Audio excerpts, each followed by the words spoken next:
First, we import useRouter from Next.js. useRouter is a hook that gives you access to the Next.js router, allowing you to reference routing variables inside your component. Even though we're doing server-side data fetching, I still include the imports for use effect and use state.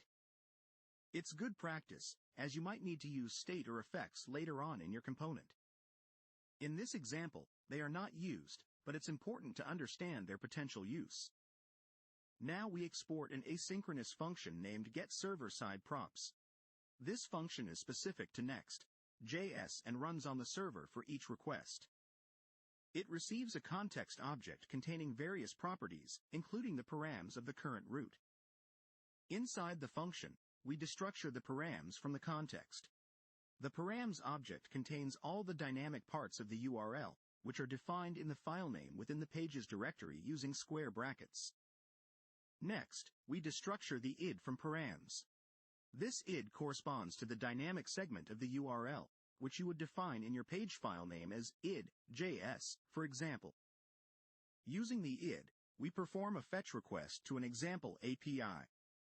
We use a template string to include the id in the endpoint URL. The await keyword pauses the execution until the fetch operation completes, and we receive the response. Once we have the response, we use the JSON method to parse the JSON content of the response. We await this operation too, which gives us the actual data that we can pass down to our component. Finally, getServerSideProps returns an object with a props key.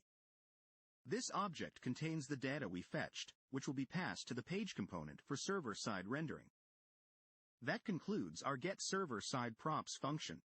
All the heavy lifting is done here on the server, before the page is rendered. Now let's look at the dynamic page component itself. This component accepts the data prop that was fetched and passed down from getServerSideProps. Inside the component, we call useRouter to get access to the Next.js router.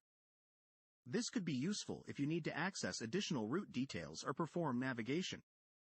The component returns JS Xcode to render the UI. This is where we showcase how the data can be displayed on the page. We create a div element as the container for our dynamic page content. We add an h1 element to serve as the title of our dynamic content section. To display the fetched data, we use the pre-element for pre-formatted text. We pass the data to JSON, stringify to convert it into a nicely formatted string, making it readable on the page. This div wraps up our rendered content for the dynamic page. And that closes out the return statement of our dynamic page component. With that, our dynamic page component is fully capable of rendering the server-side fetched data based on the dynamic URL parameter. Lastly, don't forget to export the component as the default export of the module. This makes it the default page component for the corresponding route in your Next.js application.